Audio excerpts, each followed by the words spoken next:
So hi, welcome to my channel at AR23.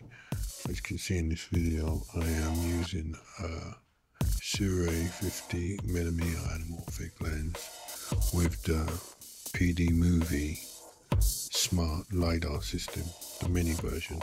So it's the first version. There's a new version which has come out.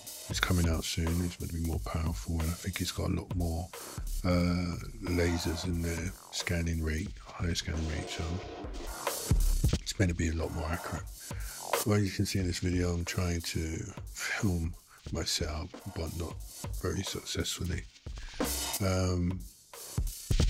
But yeah, for the most part, the tracking worked well. It can be a bit tricky to set up initially when you go to different camera lenses.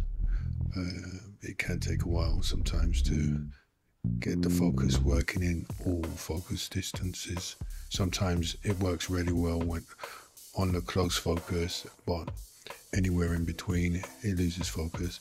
Or sometimes it might just work on the far focus. It's hit or miss because of the ranges and the shallow depth of field of focus range on every camera lens is different. So here I'm using a 24mm anamorphic, which is a bit more user-friendly with the LIDAR system. Seems like the wider the lens are, the easier it is to actually get it running quite smoothly and focusing on most of the range. As you can see behind me is the actual chart which you use to do that. I'm just holding up the remote follow focus control, which is really small, which you get with it, and you can enable like manual focus using that device. It works off of Bluetooth. It's one single button click and it connects straight away.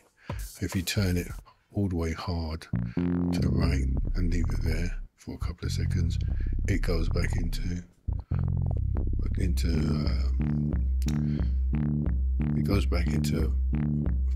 follow focus mode and comes out of the manual focus. Right now I'm manually focusing. I'm not very good at it, as you can see. No expert of that. Probably need a bit more practice, and my eyesight's not very good from there, and I'm using the camera monitor which has been flipped out on the J6, which is a great distance to try and monitor if you're in focus. Anyway, as you can see close up, it's much easier to do the focus pull on there, but I think it's quite good. I mean, for instance, if you don't want to be too touchy on the lens when it's recording and pulling focus, you know, can kind of shake the camera, this is an alternative. Anyways, that's a quick review of PD Movie LIDAR Mini Smart System. It's a mouthful. There's loads of videos out there with loads of tutorials of how to set up and its effectiveness, and more glossy videos and stuff. But here's a very bare bones raw video with an average user scenario on what really happens in the real world. Alright, cheers, thanks.